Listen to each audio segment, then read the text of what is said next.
Welcome to Donmar TV News Channel. Magandang hapon sa inyong lahat. It's 12:30 in the afternoon here in the Philippines at pag-usapan natin itong Itbulaga na nanganganib na matanggal ito sa GMA network. Okay? Dahil raw sa sobra ng taas ang singil ng airtime sa kanila, no? I don't know kung ano ang reason, kung hindi na ba nila ma-afford. At itong topic natin ay tungkol rin itong owner ng Itbulaga na si Romeo Halushus. Okay? Kung ano ang masasabi niya dito, anong update tungkol dito sa Itbulaga, bakit nanganganib sila ngayon na matanggal dito sa GMA, at ano ang posibleng mangyari in the future sa kanila. Okay? Yan ang pag-usapan natin. Pero bago ang lahat, help me na i-like at i-share itong video natin sa Facebook at sa YouTube para kakalat namin ito sa taong bayan. Sabay-sabay tayong mag-like and share. 1, 2, 3, go! Thank you very much. And subscribe, follow Donmar TV sa Facebook at sa YouTube para lagi kayong updated sa mga balita na kagaya nito. Okay? Sabay-sabay tayong mag-follow and subscribe. 1, 2, 3, go! Thank you very much. So, ito na nga. Ang Itbulaga, babasahin natin itong update na balita. Pinalita ito ng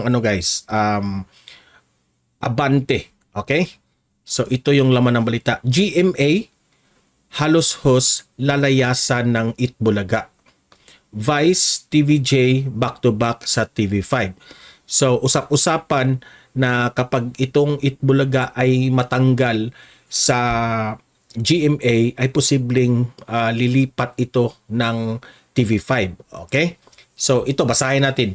Hindi pa pala tapos ang issue na bumalot sa Itbulaga, kung saan ngayon ay posible nang mawala ang longest running noontime show sa GMA 7. Yan. Kasi ito ang Itbulaga, guys. Bata pa ako meron ng Itbulaga, no? Tito Vic and Joey. Legend na yan sa Pilipinas. So, ito ay longest running noontime show. Wala nang makapag kasi yung ibang mga yung ibang mga noontime show ngayon I think Showtime lang ang medyo ilang years na rin, no? Pero itong Itbulaga dekada-dekada na ito, no? I think they started 70s, I think, no? So ilang dekada na yan, no? Based sa impormasyong nakalap ng Abante, nakikipag-usap na ang management ng Itbulaga sa ibang TV network kung sakasakaling mabigo sa kasunduan sa Kapuso Network. So kahit sino naman, no, na alam nyong medyo mahal na yung renta ng bahay nyo, maghahanap ka ng iba na mura, no? So medyo mahal na ang singil ng GMA 7 sa kanila sa pag-air ng kanilang Itbulaga. Ang isa sa tinuturong dahilan kung bakit may posibilidad na paglipat ng network ang Itbulaga ay dahil sa mahal daw ng kanilang nirerentahang airtime sa GMA. Yes, sobrang mahal ito, no? Airtime ito merong mga ads. Yan, hindi natin alam kung saan pupunta yung ads, sa GMA 7 ba o sa Itbulaga mismo. I think para sa akin, no, sa Itbulaga yun. Kaya hindi na siguro na balance yung meron pa silang babayaran na mga artista, may babayaran pa silang mga it's normal na maraming mga tauhan dyan sa loob ng studio. Merong mga director, meron ring mga DJs, control ng mga lights, mga choreographers, marami silang babayaran. Marami ring mga artistang babayaran ng mga malalaki yung kontrata. At hindi na siguro ito na balanse ng sobrang mahal na yung airtime to the point na nalulugi na yung show. Di ba? Kahit maraming mga ads ang kanilang show, no? Pero hindi na nababalanse. So hindi ko alam kung anong reason ng Itbulaga bakit mahal na yung siningil sa kanila, no? Kasama nga sa kinausap ng pamilya Halushus, the owner of Itbulaga, ay si Bacolod City Mayor Albi Benitez na nagpo-produce ng show para sa TV5. So kinausap na ng owner ng Itbulaga itong TV5 na sa ngayon ay may block time agreement din sa ABS-CBN.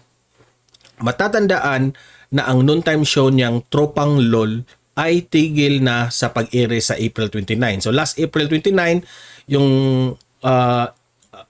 Tropang LOL hindi na nag-i-ere nung April 29, no? Kaya kung tanggalin ko muna ito guys kasi itong ads na to Kaya kung sakali posibleng mapanood sa isang channel ang dalawang bigating noontime show sa bansa, ang Itbulaga at It's Showtime. Kasi may plano rin itong It's Showtime na lilipat ng TV5 kung ano mang naging arrangement nila. So first time in the history itong magkaribal na noontime show na ito, Itbulaga at Showtime, isang network na, no?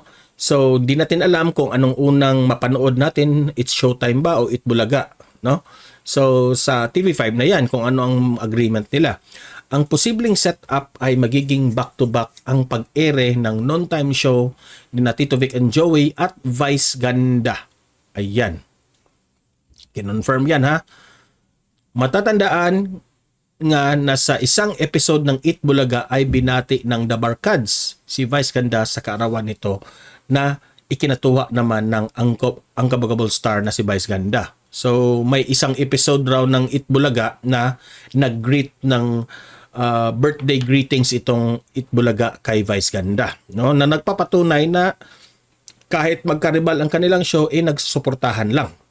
Na alam naman natin dyan sa Itbulaga, marami ng ring mga artista na controversial na meron raw mga tampuhan with Vice Ganda, no? Meron yun.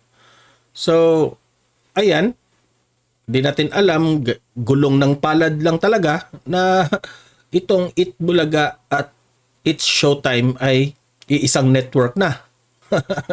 Na hindi natin inaasahan ito, no? Kasi noon ABS-CBN at Itbulaga, ngayon nasa TV5 na sila. Oh. Pero ito ay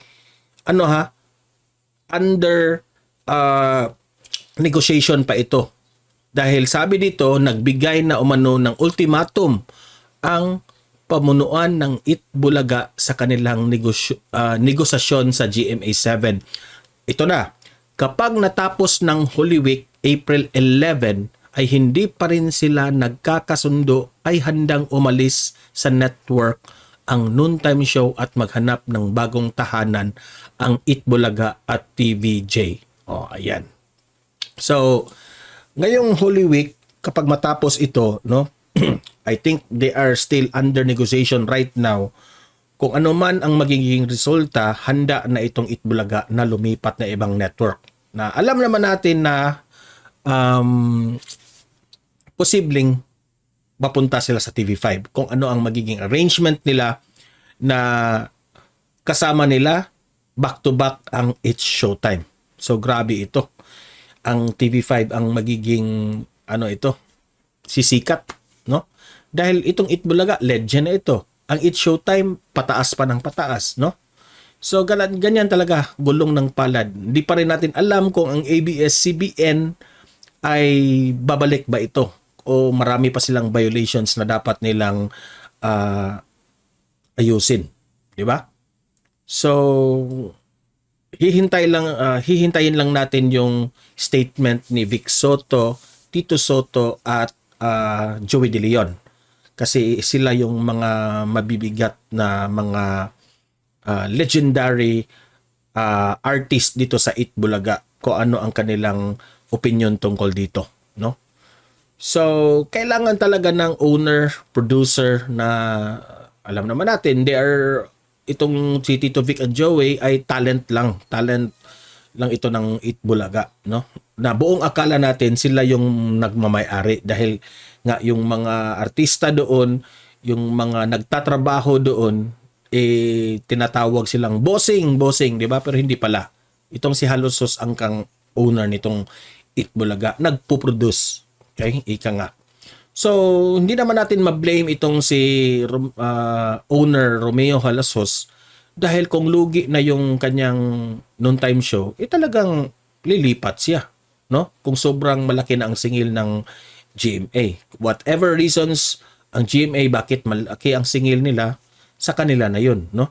So, this is still a business. Itong at the end of the day still business, no? So, bakit naman ipoperson nyo ang isang negosyo na nalulugi ka na, di ba?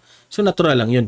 Hindi na natin maisip yung sobrang taas na panahon na naging parte na ng ating buhay itong Itbulaga sa kasaysayan ng Pilipino, no? Ilang dekada na, marami na ditong naging sikat na mga artist, no? Kagaya ng mga marami na, Aiza Sigera, Street Boys, itong si